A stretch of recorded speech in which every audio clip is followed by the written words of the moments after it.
Bonjour, bonjour, je crois que c'est évident que ma chambre est mal rangée.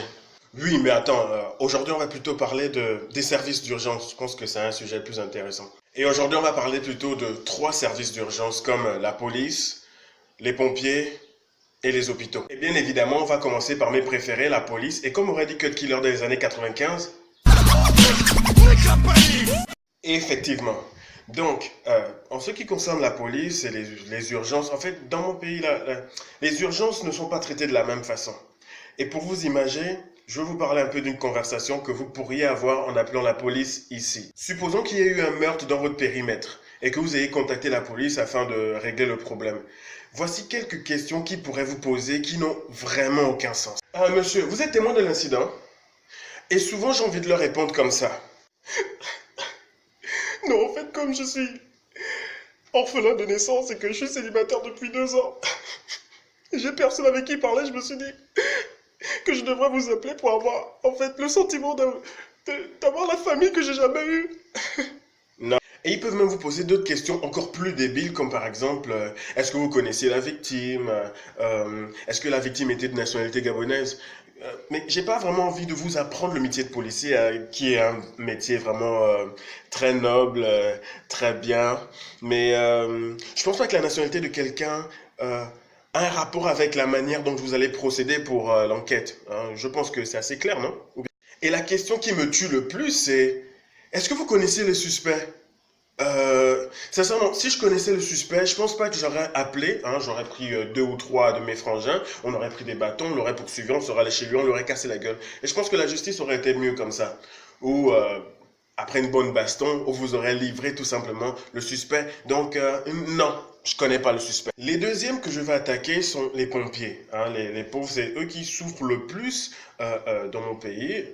Parce que en général, quand on les appelle, c'est des canulars et tout ça. Donc cette partie, je sais pas vraiment si on doit les blâmer, mais souvent ça se reflète comme ça. Allô, il y a la maison de mes voisins qui sont en train de brûler. S'il vous plaît, vous pouvez venir? Comment ça, est-ce qu'ils sont vivants? J'en sais rien, la maison est en train de brûler, vous pouvez venir quand même. Déjà, oui, oui, oui, vous avez bien entendu. Ils vont vous demander si les personnes qui sont censées être dans leur maison sont encore vivantes. Comme si c'était le plus important. Là, tout de suite, votre travail, c'est de venir éteindre le feu. Hein, et puis vous assurer que personne n'est blessé au lieu de poser des questions idiotes. Souvent, quand le mec qui te répond, te parle au téléphone, tu as l'impression qu'il est un peu comme ça. Ah, mon frère, tu es sûr que la maison brûle vraiment? Tu es vraiment sûr? Ah, attends. Mais le problème, c'est que nous-mêmes, on a des soucis ici. Il n'y a même pas le carburant dans la voiture. On fait comment pour venir vous aider? Vous restez même où? Ah, à Kanda? Non, c'est trop loin. On peut pas venir jusque là-bas. Il y a que 2000 francs de carburant dans la voiture. On fait comment? Maintenant, si nous, on a la panne, qui va venir nous aider? Sincèrement, quand tu es dans un pays où les pompiers te disent qu'ils ne peuvent pas venir t'aider parce qu'il y a un problème de distance ou parce que tout simplement, il y a un problème de carburant. Je pense qu'il ne faut pas beaucoup jouer avec les allumettes. Et puis, si ton enfant essaie de toucher une allumette, je pense que c'est peut-être mieux de lui couper les deux bras. Hein, ce serait plus économique en termes de soins et de survie. Et en dernier, on va parler des hôpitaux. C'est vraiment le cas le plus décevant. Parce que quand tu entends hôpital, tu te dis rémission, arrêt de la souffrance. Je sais pas, délivrance d'un mal par exemple.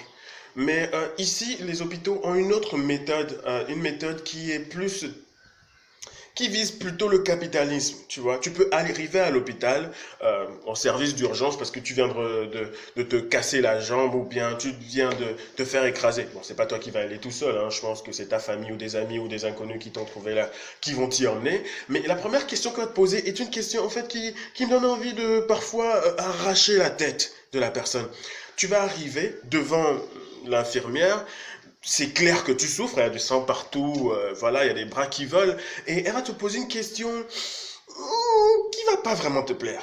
Elle peut te dire par exemple, normalement pour ce cas, ça va faire 800 000 francs, mais avant de vous emmener en salle d'opération, on va devoir vous demander de donner une avance, parce que il faut quand même donner minimum 350 000 francs ou 400 000 francs avant qu'on vous emmène en salle d'opération, sinon on ne peut rien pour vous, hein, monsieur. Nous sommes désolés.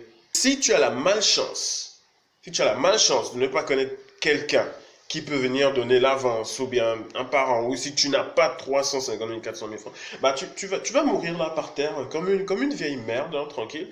Et puis personne ne va même te regarder, et c'est normal en fait pour eux. C'est vraiment normal. L'autre chose qui peut aussi arriver, c'est que tu peux venir à l'hôpital tranquille, tu as peut-être pas une urgence bien précise, et tu veux juste, je sais pas, faire un bilan, ou bien venir parce que bon, tu as des petits mots de tête, ou des maux de dents, etc. Mais c'est pas urgent, c'est pas comme si tu allais mourir dans une heure. Et on va te poser une question qui est radicalement stupide. On va te demander, tu es malade?